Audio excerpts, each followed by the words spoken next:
अस्सलाम वालेकुम ख़ातिन हज़रात, मैं हूँ इसरार अहमद कसाना।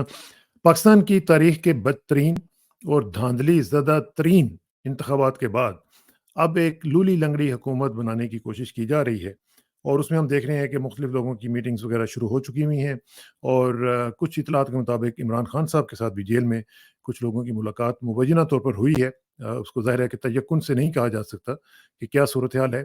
लेकिन ये सारी जो चीज़ें हो रही हैं, इनका ज़रा तजिया करते हैं और ये भी देखते हैं कि अब क्या-क्या ऑप्शंस हैं? क्या पीटीआई को हुकूमत बनाने के लिए तगो-दो करनी चाहिए या चुपचाप करके जाके वहाँ पे ऑपोज़िशन में बैठ जाना चाहिए? ये भी ज़रा देखेंगे। फिर ये कि कहा गया है कि जी पोलराइज़ेशन की जा रही है। कौन कर रहा है पोलराइज़ेशन और पोलराइज़ेशन होती क्या है? इसका भी ज़रा तजिया करेंगे और उस शख्सियत से बात करेंगे जो कि इन तमाम उमूर को जानते हैं, जो कि स्ट्रैटेजी की जो फ़ील्ड है उसके मास्टर हैं। पढ़ते भी रहे हैं, स्ट्रैटेजी पढ़ाते भी रहे हैं और कायदे यूनिवर्सिटी से उनका ताल्लुक भी रहा है मेरी तरह। तो उनसे ज़रा बात करते हैं, जनाब सैमसन साइमन शरफ साहब। हियर कम्स साइमन साहब। साइमन साहब, गुड मॉर्निंग, कैसे हैं जी आप? मॉर्निंग जी, अस्सलाम वालेकुम Pakistan. Thank you sir, thank you very much.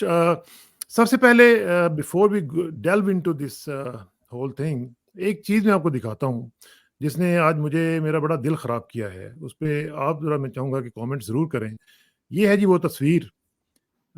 ये एक पीटीआई के जो recently elected, newly elected MNA Waseem Qadir ने जो हरकत की है और फिर जाके कैसे वेलकम उसको किया गया है उस शख्सियत की तरफ से जो ये कहती थी कि जी लोटों की जगह तो बाथरूम हुआ करती है, गुसलखाना हुआ करती है।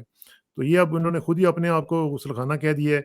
इस पे ज़रा मैं चाहूँगा कि थोड़ा सा कमेंट ज़रूर करें, क्योंकि इन्होंने बिस्मिल्लाह पढ़ के और कुरान पाक को और अल्लाह को हाज़िर नाज़िर जान के ये कहा था कि मैं हलफ उठाता हूँ कि मैं इमरान खान का साथ नहीं छोड़ूँगा।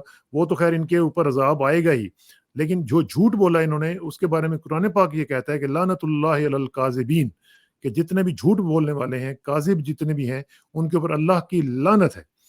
तो इसके बारे में आप क्या कहेंगे जी?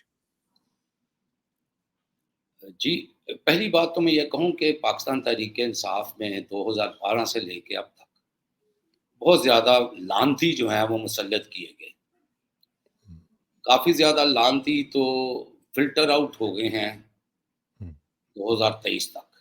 ये वही लोग हैं जो इमरान खान के इर्द-गिर्द होते थे, फसली बटेरे थे और ये आए और ये चले गए और पाकिस्तान तहरीक-ए-इंसाफ का बेड़ा गर्क करने की कोशिश की, इमरान को तबाह बर्बाद, ये सब स्पॉन्सर्ड लोग थे। अगर आपको हुँ, याद हो 2014 में मेरा एक बहुत वायरल इंटरव्यू हुआ था वक़्त टीवी पर, उसमें मैंने ये सारी बातें की थी और पार्टी में लोग एग्री नहीं करते थे। इस तरह के अब हुँ, भी मौजूद हैं, ये भी हाँ, उन्हीं में से एक नमूना है। इनके जो कंटेस्टेंट थे इनका मुकाबला था वो जमशेद चीमा साहब थे, उनकी वाइफ़ थी हुँ, मुसर्रत हाँ, चीमा साहब। उन्होंने बड़ा विथहोल्ड किया था पार्टी को, बड़े क्रूशियल टाइम के ऊपर हुँ, स्पोक पर्सन होती थी ज़मान पाक में, उनको टिकट नहीं मिली। उनको टिकट इसलिए नहीं मिली कि उन्होंने प्रेस कॉन्फ्रेंस प्रेस की थी। कॉन हाँ, हाँ, बस ठीक। उसमें ये भी कहीं स्पॉन्सर्ड ही था एज़ अ बैकअप कैंडिडेट, तो ये सामने आ गया। तो I do not take it as anything unusual. हो सकता है चांदे को डिफेक्शंस भी हों, लेकिन हुँ, इससे जो है वो तहरीक जो है, जो अवेयरनेस की तहरीक है इमरान खान की, उस पे कोई फ़र्क नहीं पड़ेगा। आप ये ज़हन में रखें कि जितने ज़्यादा ज़ख्म आप पड़ेंगे इमरान खान को या हुँ, उसकी पार्टी को, उतनी ज़्यादा अवाम के दिलों में जला पैदा हुई थी। उसी दिन हुँ, आपको पता है ना कि एक फैमिली जा रही थी, बच्चे, बीवी, एक साहब, उन्होंने झंडा लगाया हुआ था पीटीआई का।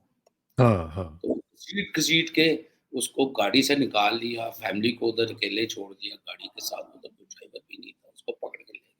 अब क्या होगा? वो जो 2 बच्चे हैं ना अगली इलेक्शन में एलिजिबल हुँ, वोटर्स हों, यस। तो किसको वोट देंगे? हुँ। ये दिस नहीं इज़ सोच रहे ना, ये तो सिर्फ़ सोच रहे हैं जो इनको दीवार के ऊपर सामने नज़र आ रहा है, सिर्फ़ वो देख रहे हैं। इसके आगे दीवार के आगे क्या है इनको नहीं पता। लेकिन लेकिन एक चीज़ मुझे बताएँ कि ये जो मरीम नवाज़ साहिबा हैं, ये जो इसके साथ खड़ी हुई हैं और मेरा ख़्याल है कि एक तो वैसे ही उन्होंने थोड़ा-सा इससे डिस्टेंस भी रखा हुआ है, क्योंकि इससे मुझे लगता है यकीनन इससे बदबू भी उठ रही होगी और अफूनत भी उठ रही होगी, क्योंकि जिस तरीके से ये जो इसने कुरान पाक के साथ किया है और अल्लाह को नाज़र नाज़र जान के इसने किया है, इसीलिए वो दूर भी खड़ी हुई हैं। खुद भी खैर अल्लाह खैर करे, वो उनका क्या उनका कहना है। लेकिन इस तरह की जो अपना करियर शुरू कर रही है, अपना पॉलिटिकल करियर शुरू कर रही है एक लोटे के साथ, और लोटे को तोड़ के, उसके बारे में आप क्या कहेंगे जी? क्या उसका करियर होगा और क्या उसकी उड़ान होगी? देखिए, मरियम खातून है, मैं इस पे कमेंट करना नहीं चाहूँगा, ठीक है ना? मैं वैसी हरकत घिनौनी कोई नहीं करूँगा, जैसी कि पटियाला जेल में एक खातून के साथ हुई, पाकिस्तान की साबिक खातून है, कपल के साथ हुई। So I will not comment on that. लेकिन मैं आपको एक चीज़ बता दूँ कि पाकिस्तान तहरीक-ए-इंसाफ एग्ज़िस्ट करती है as a legitimate political party. उससे सिंबल छीना गया सुप्रीम कोर्ट के अहकामात पर हुँ। एक इलेक्टरल प्रोसेस के लिए। लेकिन पाकिस्तान तहरीक-ए-इंसाफ ख़त्म नहीं हो गई, वो एग्ज़िस्ट करती है, उसके मेंबरान सेनेट में मौजूद हैं। यू नीड एन एक्ट, एक पार्टी को कलअदम करार देने की एक प्रोसेस है, उस प्रोसेस से पाकिस्तान तहरीक-ए-इंसाफ अभी तक नहीं गुज़री है। तो हुँ। एक लेजिटिमेट कॉन्स्टिट्यूशनल एंटिटी है, reflecting the aspirations of people of Pakistan, article 7 and 8। ये डिफेक्शन है। हुँ। इसको डिफेक्शन क्लॉजेस पाकिस्तान के आइन के हिट करते हैं। अब देखना यह है कि पाकिस्तान की आला अदलिया, जिसमें हाई कोर्ट शामिल है और सुप्रीम कोर्ट शामिल है, इसको किस तरीके से इंटरप्रेट करते हैं। एक तरफ तो लेकिन ये भी तो देखना पड़ेगा ना कि यहाँ तक हम पहुँचे कैसे हैं? उसमें भी तो दुआएँ आपको और अच्छे अल्फ़ाज़ में याद करना पड़ेगा ना उस जुडिशरी को, जिन्होंने यहाँ तक हमें पहुँचाया है। उनकी वजह से ये देखिए दिन देखने पड़ रहे हैं ना हमें। देखिए कि अगर तो इस कुछ लोग इसको पोलराइजेशन कह रहे हैं, मैं इसे कह रहा हूँ नेशनल अवेकनिंग।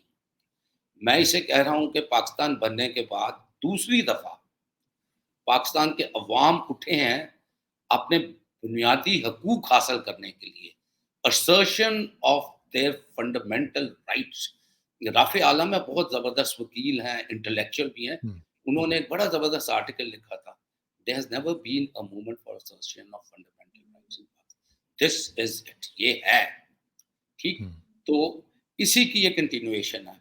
अगर तो जुडिशरी ने इसको एंडोर्स कर दिया कि यस, ये वायलेशन है, ये हाँ। इंफेक्शन है। मैं आपको बताता हूँ कि ये assertion of fundamental rights Pakistan में बहुत आगे पहुँच जाएगी। ये जो मूवमेंट है इस वक़्त पाकिस्तान में, इसको सिनर्जी मज़ीद मिल जाएगी। और अगर माज़ी में जुडिशरी ने उजलत में कोई फ़ैसले किए हैं और जिनका रिव्यू हो सकता है, यानी वो रिव्यू बार्ड नहीं है, तो एक बहुत अच्छा फ़ैसला होगा और दूध का दूध और पानी का पानी हो जाएगा पाकिस्तान लेकिन में। बग़ैर साहब इसमें देखें, जो जो चीज़ जो पहले हमने देखी है ना, उसको अगर सामने रखा जाए तो बिल्कुल साफ नज़र आ रहा है कि एक पैटर्न है, जिसमें मुख्तलिफ एक्टर्स जो हैं वो अपना एक रोल प्ले कर रहे हैं, जिसमें judiciary is one of the actors. अब उसमें अगर हम देखते हैं तो ये एक प्लान जो पहले से था, यही था कि इसी तरह लोगों को करना है, इसी तरह पीटीआई को तंग करना है, इसी तरह उसको तोड़ना है, इसी तरह उसके लोगों को इंडिपेंडेंट रखना है, इसी तरह जब वो जीत जाएँगे तो उनको इस तरह लेके आना है। तो अब आप कैसे एक्सपेक्ट कर सकते हैं कि वही एक्टर्स जो हैं वो अब थोड़ा-सा उसके अगेंस्ट जाना शुरू कर दें स्क्रिप्ट के? देखें, पाकिस्तान के अवाम के पास the last resort of rationality and justice, 2 resorts हैं इनके पास। एक पाकिस्तान के अवाम है जिसमें वो कामयाब हुए हैं। दूसरा, जो एक सिस्टम है, लोडेड है आपके खिलाफ, उसमें आखिरी रिज़ॉर्ट जुडिशरी ही है ना। आपने देखा है कि तहरीक-ए-इंसाफ के जो बड़े-बड़े लॉयर्स हैं, वो अब भी कहते हैं हमें जुडिशरी से उम्मीद है। तो हमारी एक्सपेक्टेशंस ख़त्म नहीं हुई। ये सर्कस जब अपने इख्तिताम पे पहुँचेगा, हुँ। फिर चीज़ें अयां होंगी कि इसमें कितने लोग सुरखरू हुए हैं और कितने लोग जो हैं, उनका किरदार जो था वो एक धब्बा था। तो उस प्रोसेस तक तो हमें जाना पड़ेगा ना, मिडवे इसको हम छोड़ नहीं सकते। आखिरी रिव्यू जो है वो हाई कोर्ट्स के बाद सुप्रीम कोर्ट में होगा। तो लेकिन हमें उनसे उम्मीद है। एज ए स्ट्रेटजिस्ट जो है वो मुझे ये बताएं कि देखें, एक रोमांटिसिस्ट की एक थिंकिंग होती है, एक रियलिस्ट की थिंकिंग होती है। दोनों को अगर आप देखें तो ठीक है, रोमांटिसिज्म में तो हमें ये कहते हैं कि जी ठीक है, जुडिशरी बड़ी अच्छी होगी हमारी, लेकिन रियलिज्म हमें कुछ और दिखा रहा है ना।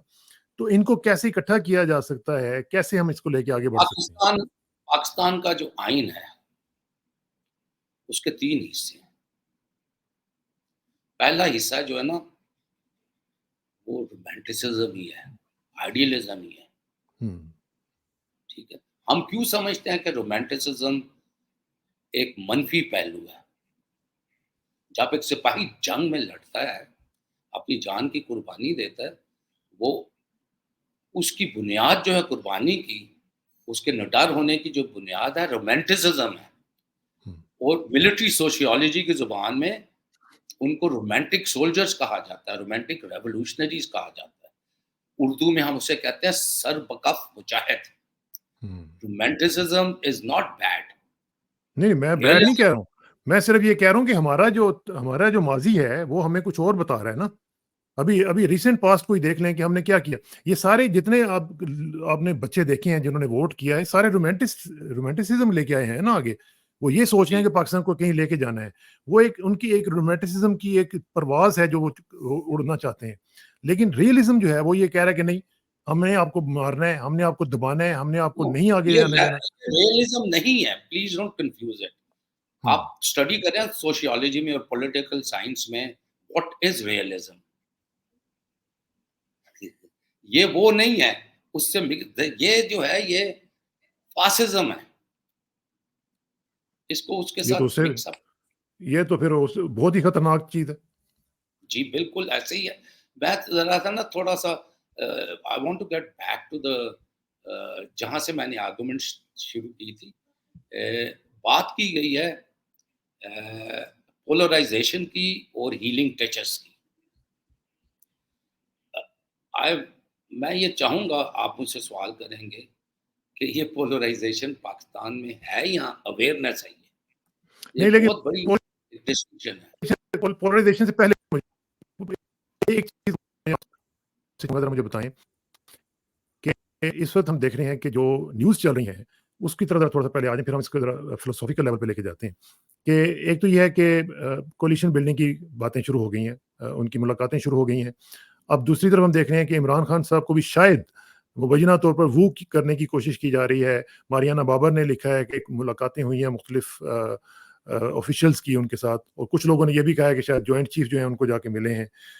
अगरचे उसके ऊपर कोई हम तयक्कुन से बात नहीं कर सकते।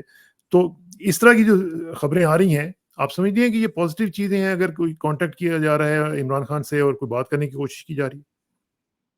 मुझे नहीं पता कि ये खबरें दुरुस्त हैं, जब तक मैं वेरीफ़ाई ना कर सकूँ। लेकिन ये अगर बिलफ़र्ज़ हाइपोथेटिकली अगर ये मुलाकातें हुई हैं, तो क्या ये दुरुस्तगी की तरफ एक कदम है या हुँ। क्या ये बार्गेनिंग की तरफ एक कदम है? क्या कुछ दो और लो के असूल कार फ़रमा है? क्या इमरान खान के पीछे जो थ्रेट्स हैं, मुकदमात की, गद्दारी हुँ। की, जो उसको जेलों की सज़ाएँ दी गई हैं 24 बरस की, उस थ्रेट के पस मंज़र में उन्हें मज़ीद थ्रेट किया जा रहा है, ये क्लियर नहीं है। तो ये जब तक कन्फर्म नहीं होगा, लेकिन आई एम श्योर इतना बड़ा पाकिस्तान में ऑपरेशन चल रहा है इस वक़्त, राब्ते तो किसी न किसी लेवल पर ज़रूर होंगे। अगर इमरान खान हुँ। के साथ भी हो सकते हैं, पार्टी के सीनियर लीडर्स के साथ भी हो सकते हैं, कुछ एनवॉयज़ भी हो सकते हैं, लो लेवल पे भी हो सकते हैं। उसी ठीक है। राब्ते तो ख़त्म नहीं होते। हुँ, हुँ। चलें, अब ज़रा आ जाते हैं जी ज़रा अपने पोलराइज़ेशन की तरफ, कि पोलराइज़ेशन जो है सबसे पहले तो ये देखते हैं कि पोलराइज़ेशन और जिस तरह कहा गया कि जी अब कौम को हीलिंग टच की ज़रूरत है। तो पोलराइज़ेशन है क्या? ये ज़रा हमें समझा दें। और दूसरा ये है कि पोलराइज़ेशन जो है वो कैसे ड्राइव हो रही है? कौन ड्राइव कर रहा है इसको? कौन इसको क्रिएट कर रहा है देखें पोलराइज़ेशन? देखें, पोलराइज़ेशन की जब हम बात करते हैं ना, तो हम हमेशा मज़लूम की बात करते हैं, जिस पे ज़ुल्म हुआ है। पाकिस्तान की तारीख 80 बरस, इससे भी ज़्यादा की हम ले लें, 1906 से ले लें तो आप देखें कि पोलराइजेशन का आगाज़ तो 1906 में हो गया, जब ढाका में मुस्लिम लीग बनी, तो टॉप की लीडरशिप जो थी वो नॉन बंगाली थी, और वो कास्ट चलते चले गए। और फिर आपको पता है 50s में किस तरीके से हुकूमतें चेंज होती रहीं, किस तरीके से उन लोगों को जिन्होंने करारदाद लाहौर पेश की थी, गद्दार डिक्लेयर कर दिया गया, उन्हें रोक दिया गया। जो प्रोग्रेसिव पाकिस्तानीज़ थे, जो थोड़ा-सा बाएँ बाजू की सियासत करना चाहते थे, उन पे भी मुकदमात लगे, उन्हें भी गद्दार डिक्लेयर कर दिया गया, जेलों में भी बंद किए, सब कुछ ये पोलराइज़ेशन का आगाज़ था पाकिस्तान में, जिसकी एक परवाज़ हुई 1971 में, जब मुल्क का एक बड़ा हिस्सा, पॉपुलेशन की मेजॉरिटी ने अलहदा वोट दिया, और मगरबी पाकिस्तान में एक अलहदा वोट दिया।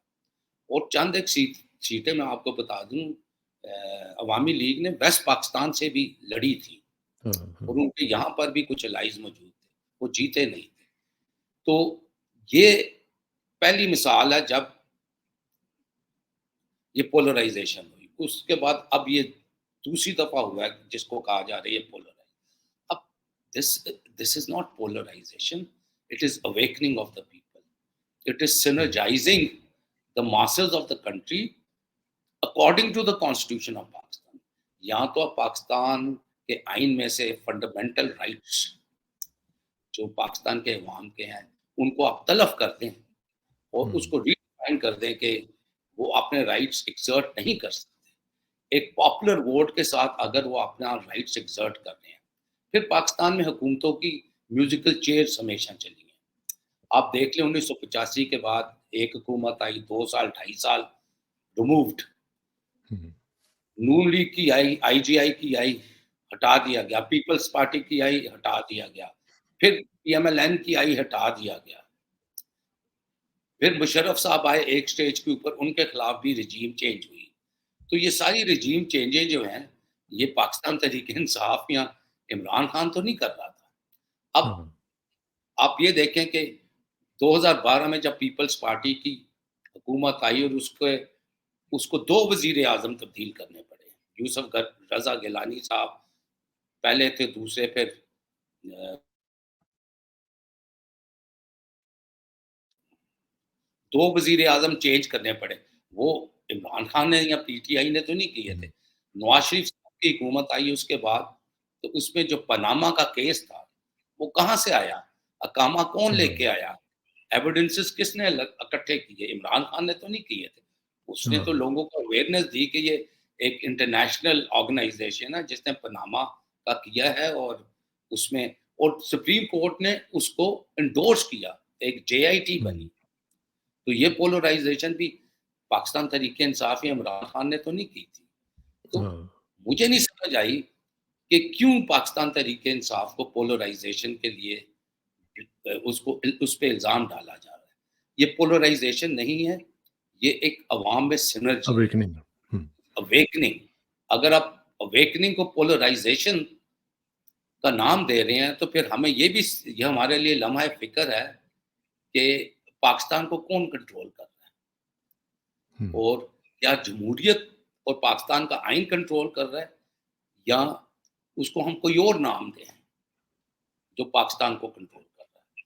तो नहीं, मैं जमहूरियत और आइन तो नहीं कंट्रोल कर रहे ना। तो मैं इससे जमहूरियत और आइन तो बिल्कुल नहीं कंट्रोल कर। जी। ना आइन की, ना रूल ऑफ लॉ है, ना rule of constitution of Pakistan.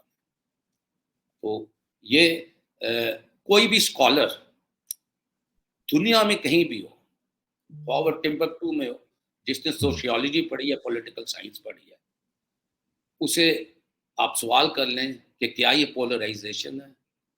Everyone will say no, it is not polarization. आप नेल्सन मंडेला का एग्जांपल ले लें, 2 दहाई से ज़्यादा, तकरीबन 3 दहाई वो जेल में रहा। उस पे भी इल्ज़ाम था कि he is polarizing the society between blacks and whites. हालाँकि व्हाइट्स ने बड़े ज़ुल्म किए थे वहाँ पर। बहुत शदीद बहुत किस्म के। एक सदी है मज़ालिम की साउथ अफ्रीका में। उस पे, लेकिन आखिर में उन्हें रियलाइज करना पड़ा कि नहीं, इस तरह काम नहीं चलेगा, majority opinion has to prevail and it prevailed. हम्म, और फिर वो हीलिंग टच जो है वो नेल्सन मंडेला ने प्रोवाइड की। इस वक्त जो हीलिंग टच है वो इमरान खान के पास नहीं है। हम हम्म, क्यों उससे एक्सपेक्ट कर रहे हैं कि वो हीलिंग टच इस वक्त पाकिस्तान की इंतजामिया के पास और पाकिस्तान की आला अदलिया के पास है। हम्म, वो इंसाफ करें, एक हीलिंग टच प्रोवाइड करें। वो ये जितना भी धांधला हुआ है फॉर्म 45 के बेसिस के ऊपर उसका फैसला करें, उसको लटका ना दें काउंटिंग के ऊपर। एक वाज़ेह चीज़ है, और सिर्फ पीटीआई के कैंडिडेट्स नहीं है, बाकी कैंडिडेट्स भी जो हारे हैं, वो भी वही फॉर्म 45 लेके मीडिया पर फिर रहे हैं। उसी हम्म, स्टेज के ऊपर उसको ख़त्म करें एंड रिटर्निंग ऑफिसर्स को कहें कि आपने करें सही, and election commission of Pakistan has to be held accountable कि ये क्यों ये प्रोसेस जो है इतनी अनार्किक होगी कि लोगों ने अपनी नवाज शरीफ साहब की कॉन्स्टिट्यूंसी का ले लें, लोगों को वोट पड़े हुए हैं और फॉर्म 47 में 0 0 0 0 यही हर जगह पर रिपीट हुआ है। यही हुआ है, हाँ। इसको रिजॉल्व करना है पाकिस्तान की आला अदलिया ने फोर्स तौर पे, बेस्ड ऑन फॉर्म 45। अगर फॉर्म 45 पे करेंगे उनकी इंटेंशन क्लियर हो जाएगी, अगर नहीं करेंगे वोट काउंटिंग पे चलेंगे, साथ साथ फिर असेंबलियां भी पहुंच जाएंगी। फिर ये एक लंबी बैटल ऑफ इंस्टेबिलिटी है। That healing touch is not going to come to Pakistan. Instability हम्म, पाकिस्तान में रहेगी, हम डेवलपमेंट नहीं कर सकेंगे, हम पाकिस्तान के अवाम को एक सोशियो इकोनॉमिक के जो फ़वायद है सोशियो इकोनॉमिक वो नहीं दे सकेंगे। ये पिछले 2.5 साल से जो हो रहा है, यही पीडीएम 2 वाला फ़ॉर्मूला आगे चलता चला जाएगा। लेकिन इसमें यही बात है ना कि जो हीलिंग टच है वो आप कह रहे हैं कि इंतजामिया दे या अदलिया दे, लेकिन वही बात है कि हम अभी तक इस तरह की कोई चीज़, कोई इंडिकेशन, कोई इस तरह की चीज़ नहीं देख रहे हैं। आप खुद ही कह रहे हैं कि उसको पोलराइजेशन करार दिया जा रहा है, जो कि अवेकनिंग है, और उसी लेकिन अवेकनिंग की वजह से हम एक तबका ये है जो ये समझ रहा है कि इमरान खान बंद है, और इमरान खान को बाहर लाने के लिए पीटीआई जो है समझौता करेगी, फ्लेक्सिबिलिटी शो करेगी उस बैकड्रॉप पे, वो ये समझ रहे हैं, और हुँ, अपने हुँ, असूलों से मुनहरफ हो जाएगी। क्या ऐसे होगा? मेरी अपनी असेसमेंट है कि पीटीआई की सीनियर लीडरशिप में ये एक माइंडसेट बन गया है कि हम एक असूल के ऊपर खड़े हुँ, हैं, और अगर हम इस असूल से हट गए, मासवाए किसी टेंजिबल मसलहत के जिसका फ़ायदा हुँ, अक्रॉस द बोर्ड सबको हो, which is it depends how the healing touch is applied by the others. तो हम पाकिस्तान के अवाम के साथ जो है ना गद्दारी करेंगे। ये हुँ। तासुर है सीनियर लीडरशिप में, और ले मैं लेकिन क्या ये नवाब दुरुस्त तासुर है? क्या ये ठीक है? क्योंकि अब पॉलिटिक्स तो आर्ट ऑफ पॉसिबल है ना? ये सारी बातें आर्ट ऑफ पॉसिबल, ये 2-3 कोटेशनें आंद्रे बाफरे की इधर-उधर से पढ़ी हुई हैं। पढ़ें ना जाके पॉलिटिक्स अमंग नेशंस, हुँ, पढ़ें सैमुअल हंटिंगटन को या मॉरिस जोनाविट्ज को, और जिन्होंने इनके ऊपर बहुत-बहुत वॉल्यूम्स और किताबें लिखी हैं। ये छोटे-छोटे हम कोटेशनें पढ़ लेते हैं, स्टडी हम करते नहीं हैं। हमें we don't understand what it is, we have never been through a scholarly approach, art of possible. ये बहुत लोग कहते हैं कि जी even strategy is art of possible. It is wrong. आपने भी स्ट्रैटेजी पढ़ी है, मैंने भी पढ़ी है, पढ़ाई भी है।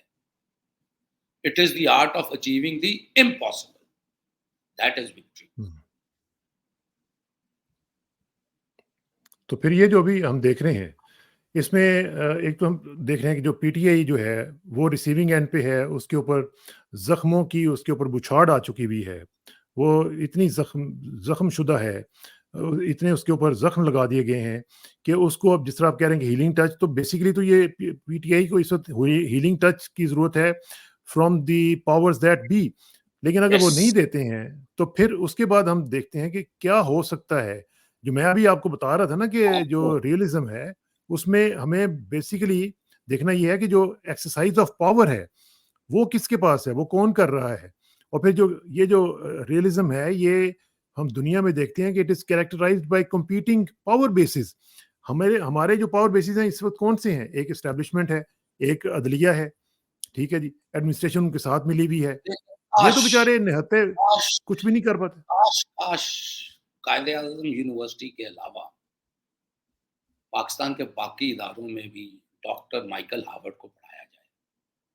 हम्म, डायमेंशंस ऑफ स्ट्रैटेजी, उसमें वो कहता है the strongest dimension of strategy, the long lasting and enduring is the people, it is the hmm, social dimension.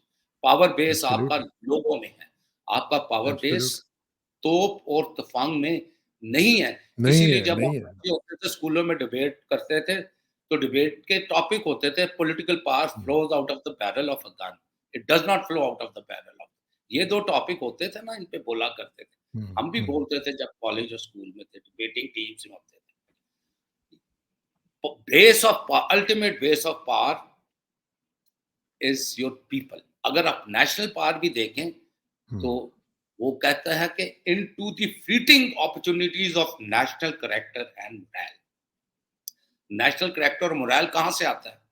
अवाम से और लीडरशिप से आता है। हम्म, तो ये आर्ट ऑफ पॉसिबिलिटीज और basis of power, these are all skewed terms which have got nothing to do with democracy and evolution of democracy. How can democracy be a guided democracy? It is not democracy।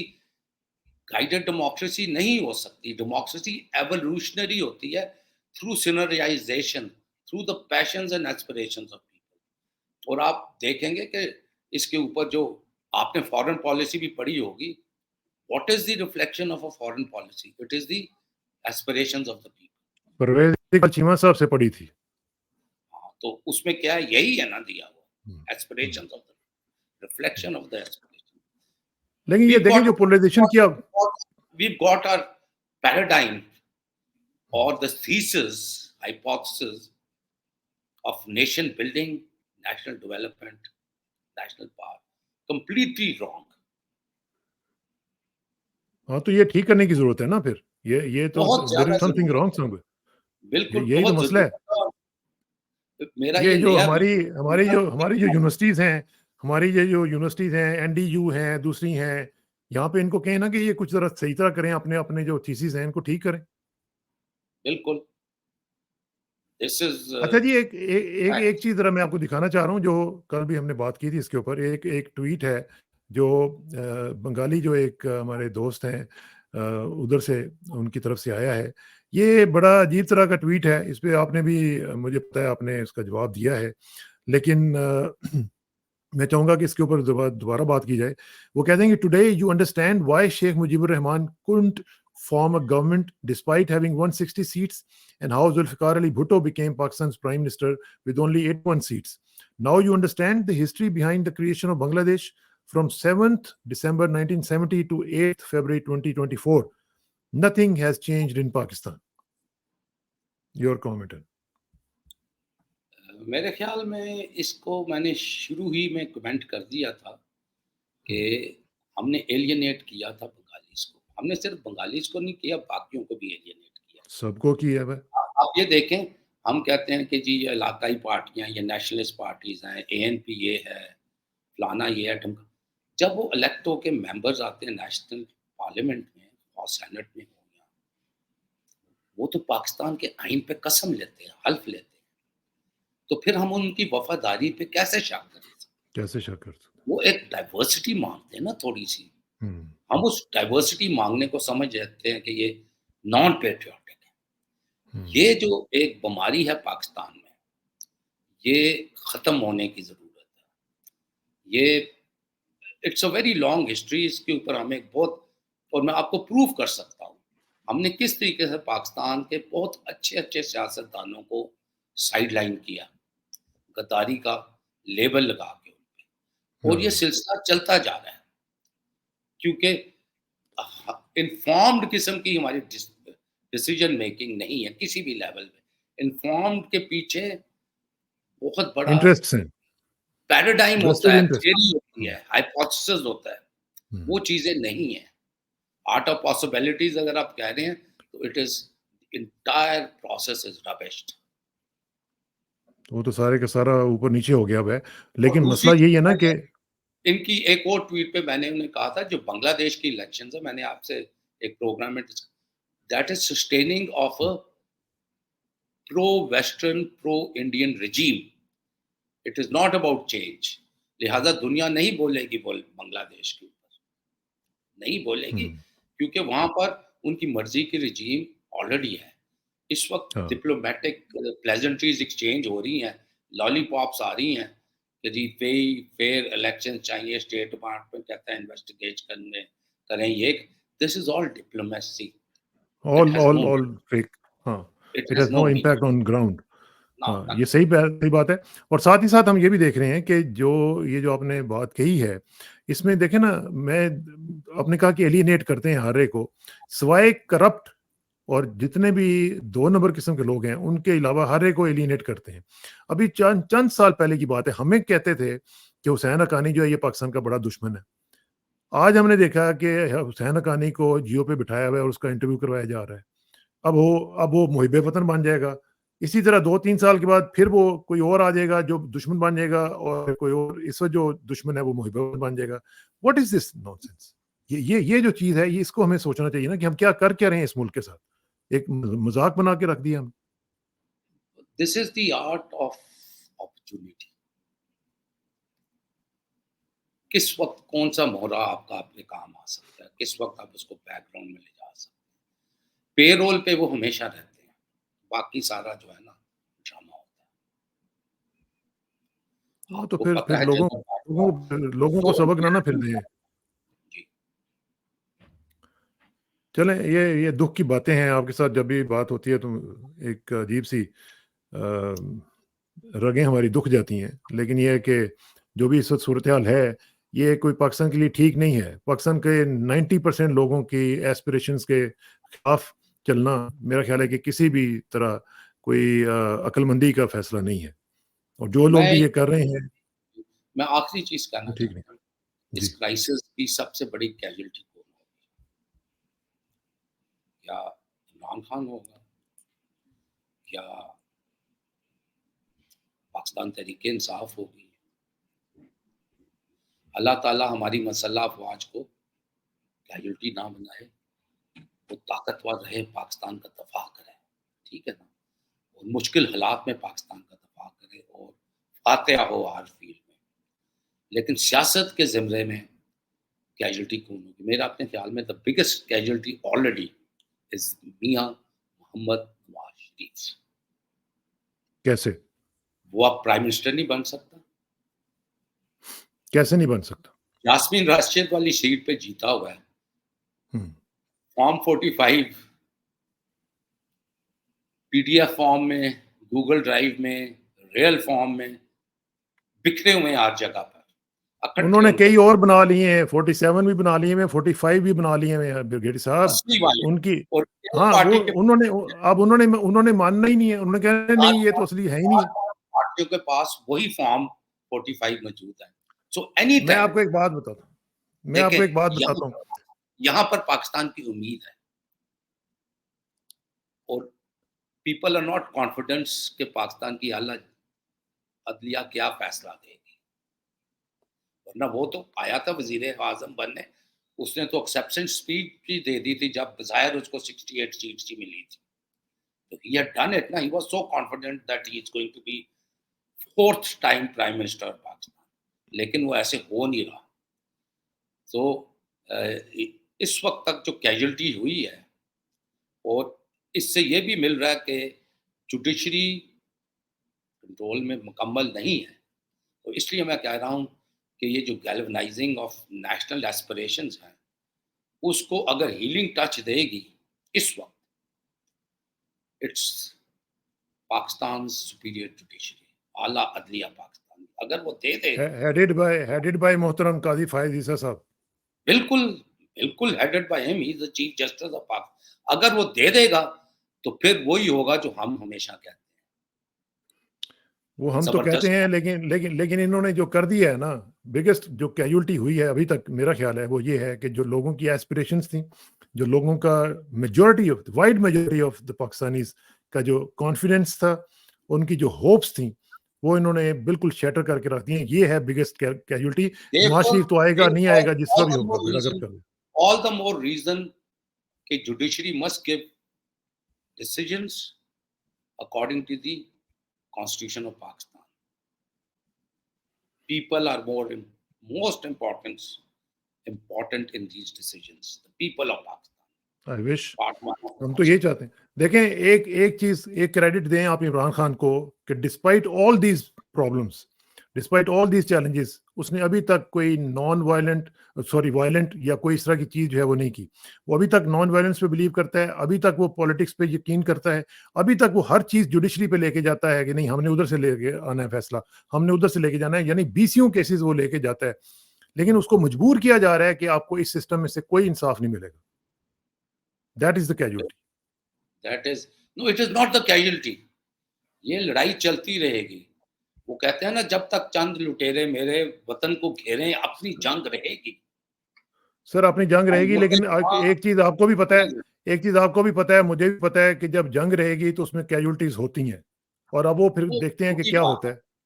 वो कहते हैं मर्दे जवां देख, कायम रहे गलियां तेरे चश्मे ये फसीलें, बहते रहिए दरिया तेरे चश्मे ये फसीलें, शाही के नशे मन पर काबज ना हो चीलें, आए मर्दे जुआं देख। ठीक, ये इस पे हम इंशाल्लाह है ना, चलता रहेगा। और I think Imran Khan the point जहां पर जिंदगी और मौत उसके लिए बेमानी है। वो जिंदा है और वो मर के भी जिंदा रहेगा इंशाल्लाह। उसने तो इस कौम को गैल्वेनाइज कर दिया। कॉन्फ्लिक्ट पढ़ी है, sociology of conflict, I am sure you have studied it. उसमें एक खास ब्रांडिंग है लोगों की, जो उनके लिए death means nothing. He has reached that point, और उसको उस पॉइंट तक they rise above these things. They rise above these things. It doesn't matter. चलें sir, thank you very much. इंशाल्लाह फिर जल्दी। जिन बच्चों को वालिद को कार से उतारा गया, वो अगले 30-40 साल तक ये लेगेसी चलेगी, ये खत्म नहीं होगा। और ये जो शोला उसने जला दिया है ना इमरान ने लोगों के दिलों में, और जो यंग और यूथ है जिस तरह आप कह रहे हैं, इनके दिलों में जब ये शोला जो रहेगा ना, ये अगले 40 साल तक जब तक रहेगा, तो ये उसी के गुण गाते रहेंगे इंशाल्लाह, और पाकिस्तान के गुण गाते रहेंगे। और उस वक्त तक हम कोशिश करते रहेंगे कि हमने बनाना है जबरदस्त पाकिस्तान। मेरी तो ये इल्तमास है अपने शागिर्दों से, जिनको मैं पढ़ाता भी रहा हूँ वेरियस लेवल्स पे, कि पाकिस्तान की खातिर और सबसे अफजल खुदा की खातिर जो है ना, आप सही फैसले करें, ताकि वो जो हीलिंग टचेस हैं वो पाकिस्तान को पहुंचाई जा सकें। अगर आप ये हीलिंग टचेस नहीं पहुंचाएंगे, वो हीलिंग टचेस पीटीआई और इमरान के हाथ में नहीं है, वो तो जख्मी है, फिजिकली भी जख्मी है। हजारों लोग जेलों में, बच्चे खवातीन बंद हैं। मुझे याद है आलिया हमजा जब पीटीआई में आई थी, यंग सी लड़की थी लाहौर में, she was so energetic, she has aged over period. बच्चे जो है ना बूढ़े होने शुरू हो गए, and now the children are going to go through this process. ये हीलिंग टचेस इमरान के जिस्म फिजिकल जख्म है। इट्स यस, अगर वो एक कदम आगे बढ़ेंगे, हम आई एम श्योर पीटीआई की लीडरशिप भी कई कदम आगे बढ़ेगी इंशाल्लाह, without compromising on our national pride. That is most important. हम सब पाकिस्तानी हैं और हम सब जो हैं वो एक मुट्ठी हैं। दिस इज मोस्ट, और सब जबरदस्त पाकिस्तान बनाने के लिए हम हमतन गोश हैं, हमतन काम करने के लिए जबरदस्त पाकिस्तान इंशाल्लाह। जिंदाबाद पाकिस्तान, जिंदाबाद। Thank you sir, thank you.